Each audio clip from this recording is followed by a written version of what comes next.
সে যদি মাদকাসক্ত হয়, সে যদি হারাম রিলেশনে লিপ্ত হয়, সে যদি ফিজিক্যাল রিলেশনে লিপ্ত থাকে, পর্নোগ্রাফিতে আসক্ত থাকে, সে যদি মদ জুয়ার সাথে সম্পৃক্ত থাকে, তাহলে আল্লাহর নবী বলছেন তোমার বন্ধুর মধ্যে যদি এই অসৎ গুণ থাকে, খারাপ গুণাবলী থাকে, আর এমন ব্যক্তিকেই তুমি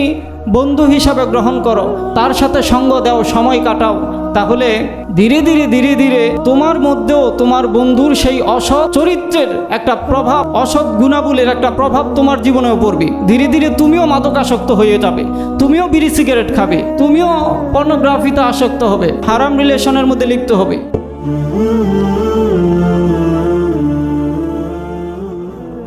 ইসলাম প্রিয় ভাইরা, আজকে আমরা মুক্তাসার সময়ে যে বিষয়টা নিয়ে আলোকপাত করব, এই বিষয়টি একজন মুমিনের জীবনে,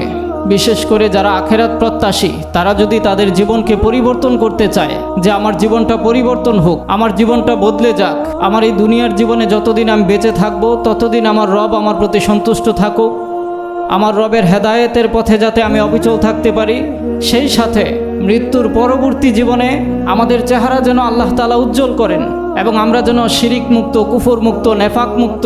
একটা স্বচ্ছ ঈমান নিয়ে আল্লাহর সামনে দাঁড়াতে পারি। সেই রকম ঈমান তৈরির জন্যে একটা মানুষের জীবনে সবচেয়ে গুরুত্বপূর্ণ বিষয় হচ্ছে সে তার জীবন চলার পথে কাকে সঙ্গী হিসাবে গ্রহণ করেছে। এই জীবনে যতদিন সে বেঁচে আছে, কাদের সাথে সে সঙ্গ দিচ্ছে, কাদেরকে সে বন্ধু হিসাবে গ্রহণ করছে, সে তার জন্য কাকে বন্ধু হিসাবে নির্বাচন করেছে, এই বিষয়টা সবচেয়ে গুরুত্বপূর্ণ। হযরতে আবু হুরায়রা রাদিয়াল্লাহু আনহু থেকে বর্ণিত একটি হাদিসে রাসূল পাক সাল্লাল্লাহু আলাইহি ওয়াসাল্লাম বলেন যে আর রাজুলু আলা দীনি খলিলিহি, প্রত্যেকটা মানুষ তার বন্ধুর দেন ধারণা, চিন্তা ভাবনা, কালচার,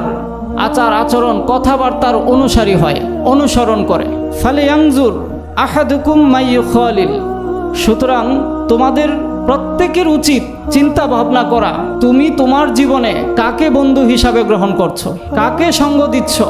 এটা চিন্তা ভাবনা করা দরকার। কারণ তুমি যাকে সঙ্গ দিবে, তুমি যাকে বন্ধু হিসাবে গ্রহণ করবে, সেই বন্ধু যদি নামাজি না হয়, রোজাদার না হয়, সত্যবাদী না হয়, সচ্চরিত্রের অধিকারী না হয়,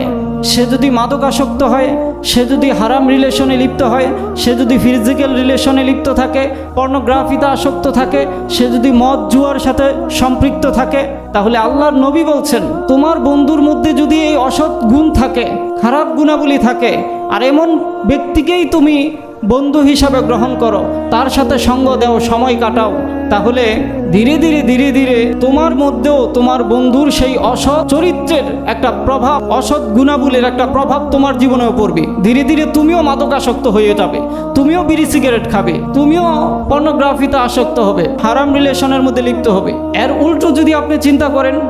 নবীজি সাল্লাল্লাহু আলাইহি সাল্লামের এই হাদিসটার মধ্যে আপনি যদি ভালো একজন মানুষকে নিজের সঙ্গী বানান, ভালো একজন মানুষের সাথে সঙ্গ দেন, ভালো একজন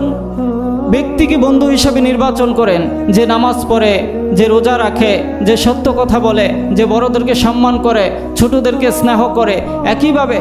যে কুফর শিরিকের সাথে কোনো সম্পর্ক রাখে না, বেদাতের সাথে সম্পর্ক রাখে না, অনইসলামিক কোনো রীতিনীতি কালচারের সাথে সে সম্পর্ক রাখে না, কোনো অনইসলামিক পার্টির সাথে, সংগঠনের সাথে, দলের সাথে, নেতার সাথে, রাজনীতির সাথে সে সম্পর্ক রাখে না, যদি এমন সচ্চরিত্রবান একজন ব্যক্তিকে আপনি বন্ধু বানান, এমন ব্যক্তির সাথে সঙ্গ দেন, তাহলে আল্লাহর নবী বলছেন ধীরে ধীরে তোমার জীবন পরিবর্তন হয়ে যাবে, পাল্টে যাবে। তোমার মধ্যেও সেই তাওহীদ, রিসালা, সুন্নাহ, ঈমানের গুণ ধীরে ধীরে প্রবেশ করতে থাকবে। সুবহানাল্লাহ।